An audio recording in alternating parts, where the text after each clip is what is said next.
Welcome to Talking Points. My name is Dr. Stephen E. Gardner, and I'm here with you today to share part two of our Black History presentation. And I know that this is February the 28th, 2022. Those who are watching it in this year, you're watching a program, an episode today to kind of celebrate some uncommon sheroes. Some uncommon sheroes that are from the African diaspora that have had some impact upon how we can navigate through life, how we can be better versions of ourselves, how we can do things that we thought we couldn't do. Let me tell you this. We all stand on the shoulders of our ancestors. We all need the words of either men or women that have spoken truth that becomes a foundation to follow. And so I've chosen to talk about women from the African diaspora. Now, last time we talked about one particular woman, and today we want to talk about another particular woman that I think is very key. And she said some words and some famous quotes that we can correlate, especially those who like to correlate things with, the biblical text, who like to correlate things with spirituality, who like to correlate things to some of the common experiences in life that, or where we draw upon metaphor, we draw upon parable. All of these things are necessary for us to move forward. Moving forward in life is not always going from point A to point B. Sometimes we have to take detours, very much needed detours to what? So we can get the experience, so our skill set can get developed, so our iron can get sharpened, so our capacity can increase and become the better version of ourselves. And so today, I want to talk about a particular woman from the African diaspora that has a lot to say, not just for people of color, since this is Black History Month, but for all people. And sometimes we have to listen to the matriarchs and the mothers in our life, in our ancestry, in our community to get the kind of wisdom. Interesting enough that one of the Greek words for wisdom is called Sophia.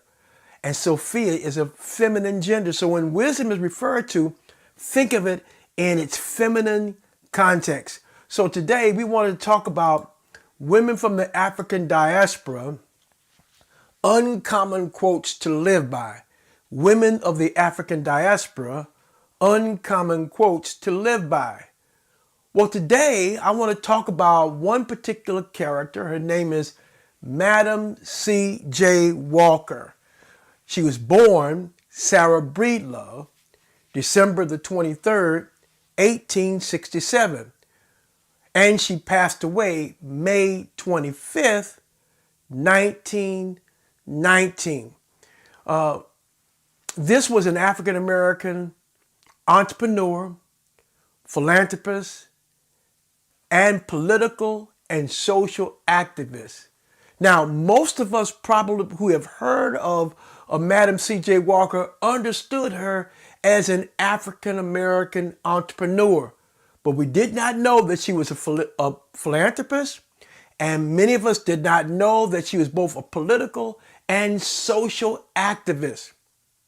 She is recorded as the first female self-made millionaire in America, and this is found in the Guinness Book of World Records. Did you hear what I just said? This woman from the African diaspora is recorded as the first female self-made millionaire in America, according to the Guinness Book of World Records. In 1910, Walker relocated her businesses to Indianapolis. Notice plural. In 1910, Walker relocated her businesses, plural, to Indianapolis, where she established the headquarters for the Madam C.J. Walker Manufacturing Company. Now, I know some of you that are watching this are from Indianapolis, and obviously that's the place that I'm from. Some of you women entrepreneurs out there, I'm sure you're drawing from the reputation, drawing from the example that this woman has brought into our city or brought into our the city of Indianapolis. But we all can learn from her, whether we're male or female, whether we in the church or not. There's something we can learn from this woman that can make a difference in your life, that can help me evolve into a better version of myself, and maybe give me some insight on how I can be an entrepreneur or philanthropist or even a political and social activist. Another thing that's interesting about Madam C.J. Walker is that she initially purchased a house and factory at 640 Northwest Street. Now, y'all know that there's a building there even to this day.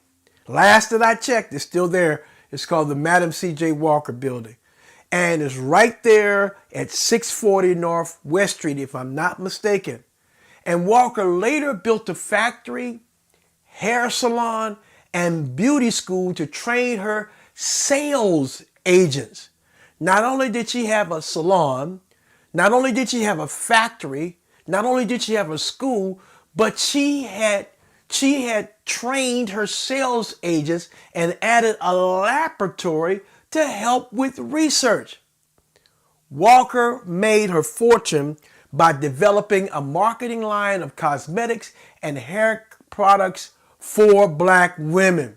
Though the business she founded, Madam C.J. Walker Manufacturing Company, she became known as also for her philanthropy and activism.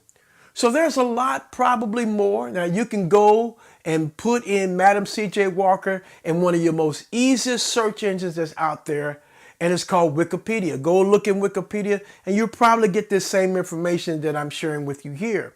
I'm sure there's been books written about her. Maybe you might be inspired to take this little tidbit that I'm sharing today another further so that you can find out some other unique, interesting things about this particular woman from the African continent, or from, I should say, from the African diaspora.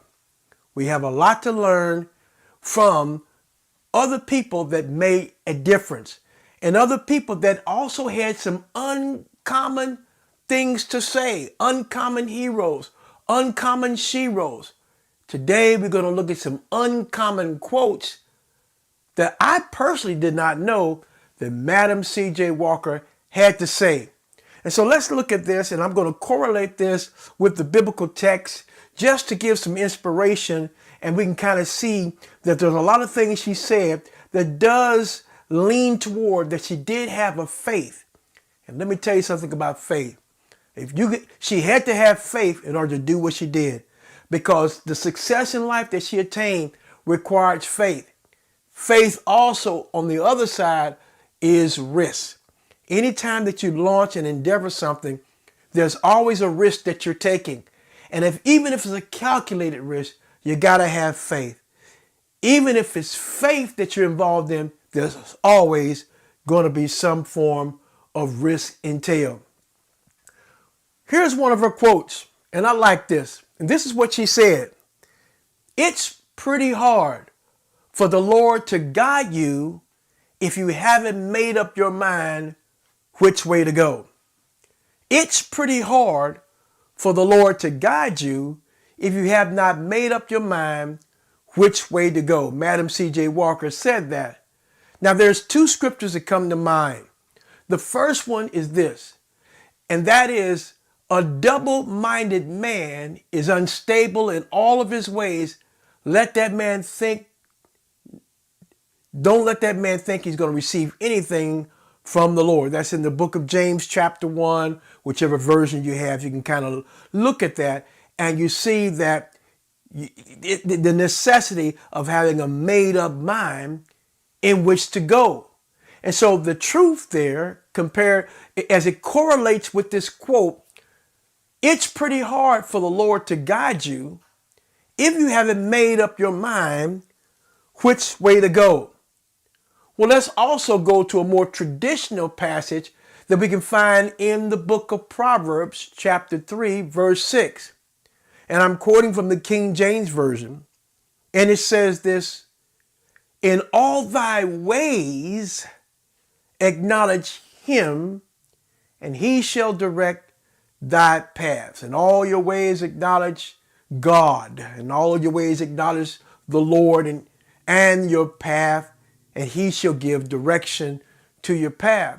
The idea here is that God is concerned about your ways. He's concerned about what you want. Now, there's another passage that's in another chapter, I think it's in the book of Psalms, that says that you delight yourself in the Lord and he'll give you the desires of your heart. The thing is that it's your relationship with the Almighty, giving God what he wants. He makes it possible for you to achieve, attain, or get what you want. In this passage in Proverbs 3:6, he says, in all of your ways. That means that God does not expect us to be robots, and that he expects us to get all of our guidance and direction from A to B without giving any thought to what it is that we have decided upon or what we've planned. God does care about your plans. He cares about your goals. He cares about your wishes. He cares about even your wants. This passage suggests that what? In all of our ways, we need to put God in first place, and he shall direct thy paths. Sounds pretty much like Madam C.J. Walker really knew the Lord, especially as it relates to God's guidance. It's pretty hard for the Lord to guide you if you haven't made up your mind which way to go. Well, here's another powerful quote that she gave. Keep in mind that you have something that the person standing before you really needs. Imagine yourself a missionary and convert him. Now that sounds like a sales pitch that she may have given to some of her sales agents, but there's a whole lot of truth there that does correlate with the faith walk. Keep in mind that you have something that the person standing before you really needs. Imagine yourself a missionary and convert them. Well, that says to me that, wow, we need to be open-minded to figure out, to see that what is it that the person around me really needs. I need to be observant that there is someone within my sphere of influence. Even if I don't have the answer, I might have the referral. Sometimes you don't have to be the Superman or Superwoman for other people. You don't have to be the answer or the catalog to all of their concerns. Sometimes you can be that conduit, that person in the right place at the right time, at the right moment when they need it most, and make a difference and bring about some sort of resolve or freedom in their life. Sometimes, even when we're going through and in our worst place, we might have a word that can save somebody else. And when I think about that, I'm thinking about in the book of Acts, and it's in Acts chapter 6, and it says this: about midnight, Paul and Silas were praying and singing hymns to God, and the prisoners were listening. Suddenly, there was an earthquake so violent that the foundations of the prison were shaken, and immediately all the doors were open and everyone's chains were unfastened. And when the jailer woke up and saw the prison doors wide open, he drew out his sword and was about to kill himself, since he supposed that the prisoners escaped. But Paul shouted in a loud voice, "Do not harm yourself, for we are all here." Well, let's give a little bit of context. Paul and Silas wind up in prison for preaching the gospel of Jesus Christ. And while they were in prison, it was about midnight that they were praying and singing hymns to God while the other prisoners were listening.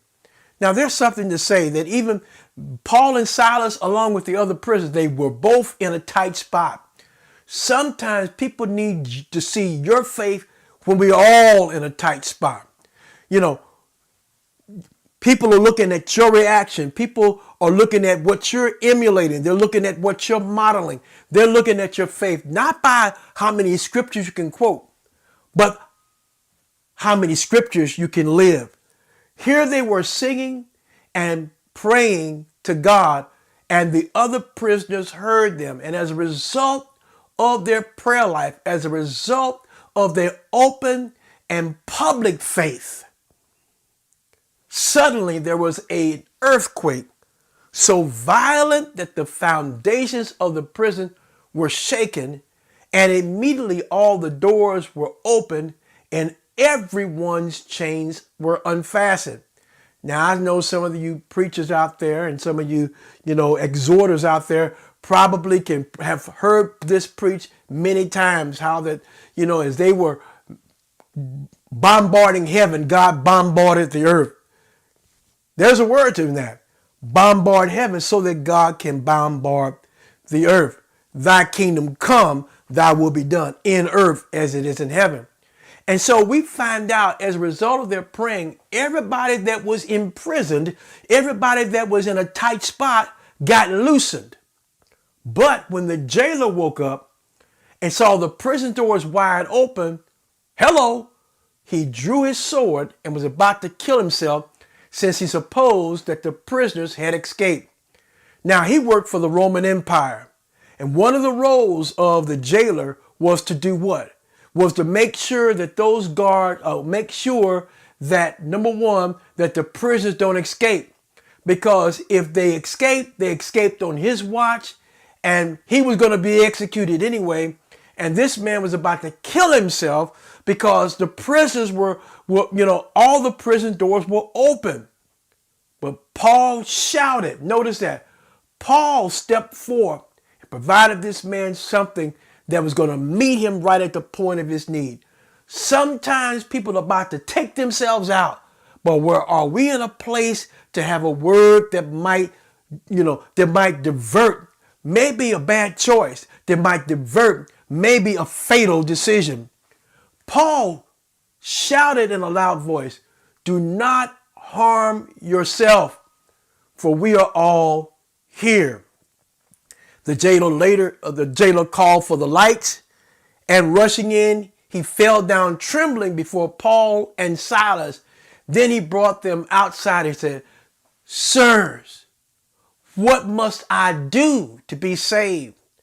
And they answered, "Believe on the Lord Jesus, and you will be saved and your household."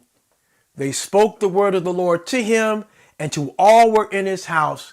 And at that same hour of the night, he took them, washed their wounds, and then he and his entire family were baptized without delay. Acts chapter 16, verses 23 through 33. So there's a lot that we can see there. It's about being available. Even though we might be in a tight spot, we might be going through, but are we available? Do we have a word for somebody? Keep in mind that you have something that the person standing before you really needs. Imagine yourself a missionary and convert him. We can't convert others if we find ourselves always complaining. We can't convert others if we find ourselves always complaining. Imagine yourself a missionary. Imagine yourself a missionary. Well, there's another statement that Madam Walker brought out, and this is this one. I like this one too. Do not sit down and wait for opportunities to come. Get up and make them. Do not sit down and wait for opportunities to come. Get up and make them. Here I'm reading from Luke chapter 18, verses 1 through 8 in the King James Version. He spake a parable unto them to this end, that men ought to always pray and not faint. I think we all agree with that. We need to become people of prayer. people of prayer. Then he gave this saying, there was in a city a judge which feared not God, neither regarded man. And there was a widow in that city, and she came to him saying, avenge me of mine adversaries. And he would not for a while. In other words, he didn't listen to this woman. He would not for a while. But afterward, he said within himself, though I fear not God, nor regard man, yet because this widow troubleth me, I will avenge her, lest by her continual coming she weary me. And the Lord said, hear what the unjust judge saith. And shall not God avenge his own elect, which cry day and night unto them, though he bear long with them? I tell you that he will avenge them speedily. Nevertheless, the Son of Man cometh, shall he find faith in the earth? Well, what can we draw from this passage? And what can we draw from her statement as we wrap up our time today? Is the word importunity, which is the opposite of opportunity. Opportunity, sometimes, it comes your way and it presents itself, and, it just happened to come your way. It could be, right place, right time. That's an opportunity. But an importunity is something that does not come your way. It's an uncommon occurrence of favor. An importunity is an uncommon occurrence of favor where you, through your own persistence, where you, through your own urgency, create the outcome that you want. In other words, you're doing exactly what Madam C.J. Walker said. Don't sit down and wait for opportunities to come to you. Get up and make them. Be a person of importunity. And that's something we can learn as we wrap up our time today, that if we want to make a difference in life, we just can't wait for something to happen. Be a person of importunity. Be like the things we've learned today from Madam Walker. First, we learned it's pretty hard for the Lord to guide you if you haven't made up your mind which way to go. Secondly, we learn, keep in mind that you have something that the person standing before you really needs. Imagine yourself a missionary and convert them. And lastly, we learn, don't sit down and wait for opportunities to come. Get up and make them happen. I trust you've been blessed today by part 2 of this discourse for Black History Month. Come with me next time and stay tuned in to Talking Points. We don't know what God has for us. One thing for certain, there's a whole lot of truth that's left back there from our ancestors. And there's a lot of voices that were spoken from the village, from the African diaspora, both female and male voices we need to listen to. And they become the foundation and the shoulders that we stand on to make a difference and be a difference maker in our lives and our community. God bless you. We see you next time right here on Talking Points.